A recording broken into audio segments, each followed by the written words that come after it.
I want you to look at this building for a second, and ask yourself a simple question. Why hasn't it fallen down yet? Because by every rule of basic physics, it should have. This is a 14,000-ton stone tower, leaning at an angle so extreme that in 1990, the Italian government looked at it and said this could kill someone. They closed it down completely, and they weren't being dramatic.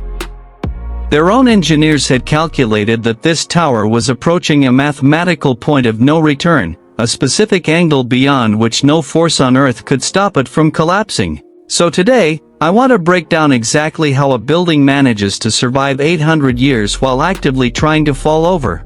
And I promise you, the answer is not what you think. Let's start at the beginning, because the mistake that created this entire situation happened almost immediately. Construction began in the year 1173. Now, understand the context here. Pisa, at the time, was one of the most powerful trading republics in Europe. Think of it like a wealthy, ambitious city-state that wanted a landmark to match its status. So they commissioned a bell tower. And on paper, the design was simple. A tall, circular, perfectly vertical structure, built next to the cathedral. But here's what the architects didn't fully understand, or perhaps chose to ignore. The ground underneath Pisa is not solid rock. It's a mix of soft clay, fine sand, and centuries of sediment deposited by the nearby Arno River. This is essentially unstable, compressible soil. And the foundation they built on top of this soil was just 3 meters deep. Now think about this practically. If you take a 14,000-ton structure and place it on a shallow foundation over soft, uneven soil, what happens? One side is always going to sink faster than the other. And that's exactly what happened. By the time the tower reached its 3rd floor, just 5 years into construction, it was already tilting. At this point, logically, you would expect the project to stop, tear it down, redesign the foundation, start again properly. But that's not what happened. And the reason is almost accidental. War broke out. Pisa entered into conflict with rival cities, and construction was abandoned.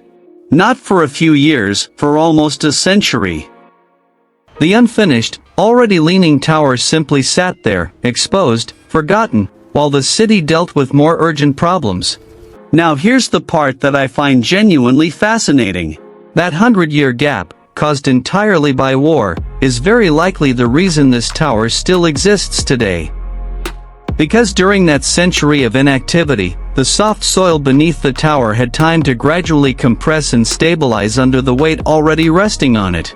If construction had continued without interruption, most structural engineers today believe the added weight, applied too quickly, would have caused the tower to collapse during its own construction, 800 years ago. So think about that.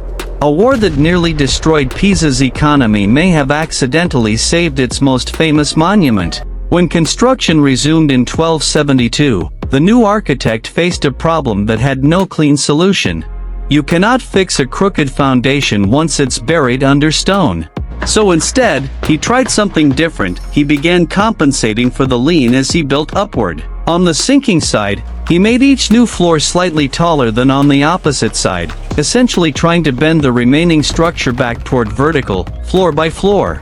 If you examine photographs of the tower closely today, you can actually see the result of this decision. The tower doesn't lean in a single straight line. It curves subtly, but visibly, like a banana. That curve isn't a design choice. It's a physical record of one architect, centuries ago, manually correcting a structural crisis in real time, using nothing but stone and visual judgment. Even with this fix, construction dragged on. More wars interrupted the project again.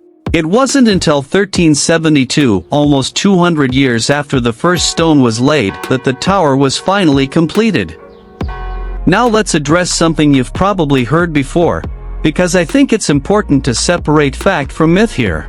Most people know the story of Galileo Galilei climbing to the top of this tower and dropping 2 cannonballs of different weights to prove that objects fall at the same speed regardless of mass. It's repeated in almost every school science textbook.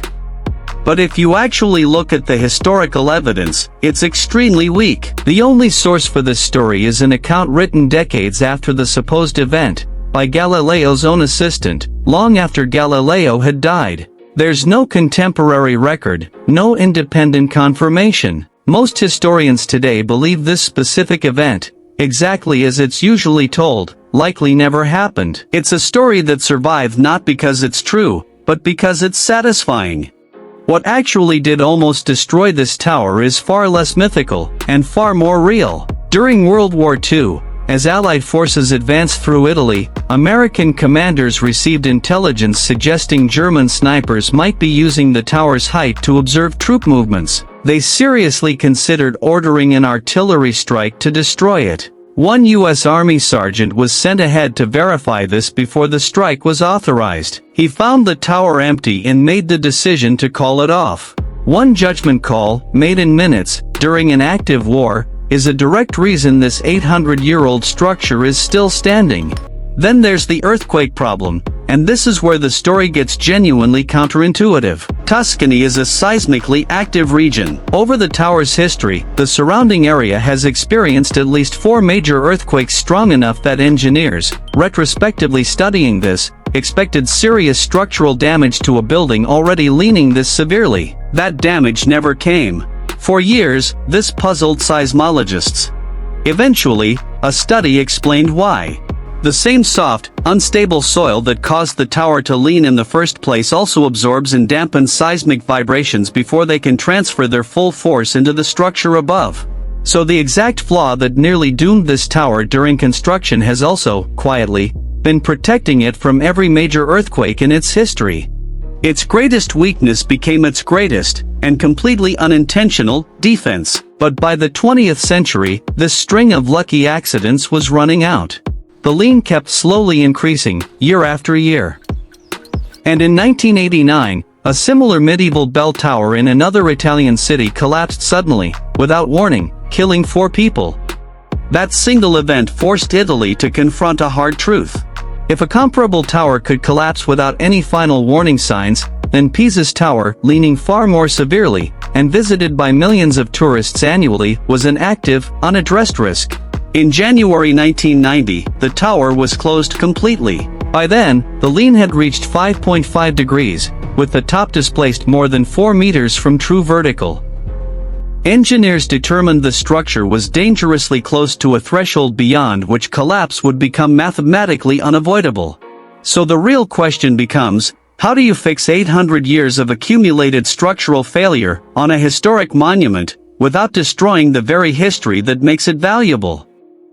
The solution came from a British soil engineer named John Burland, and I think this is the most underrated part of the entire story, because the method is almost deceptively simple. Instead of trying to push the tower upright, which would require enormous, unpredictable force on fragile, centuries-old masonry, his team did the opposite. They carefully drilled into the ground beneath the higher side of the foundation, the side that had sunk less, and extracted small, precisely measured amounts of soil. As that side gradually settled downward under the tower's own weight, gravity did the rest, slowly rotating the entire structure back toward vertical, monitored constantly, millimeter by millimeter. Between 1999 and 2001, this method reduced the lean from 5.5 degrees down to just under 4 degrees. That correction effectively reversed roughly 200 years of gradual tilting, and more importantly, moved the tower safely away from its collapse threshold. It reopened to the public in December 2001, after 11 years of closure. And the story didn't end there. Continuous monitoring since then has shown the tower has actually kept straightening, very slightly, entirely on its own. So when you step back and look at this timeline as a whole, what you're really looking at is 800 years of accidents that happened to work in this tower's favor. A war that paused construction long enough for the ground to settle. An architect who manually corrected a structural disaster with nothing but visual judgment. A soldier who chose restraint over destruction. Soil that, by geological coincidence, ended up protecting the tower from the exact disaster it should have caused. And finally, engineers who solved a modern crisis not by fighting physics, but by working with it. A construction mistake made in the year 1173 became one of the most recognized landmarks on Earth. If this changed how you see that tourist photo of people pretending to push the tower upright, let me know in the comments.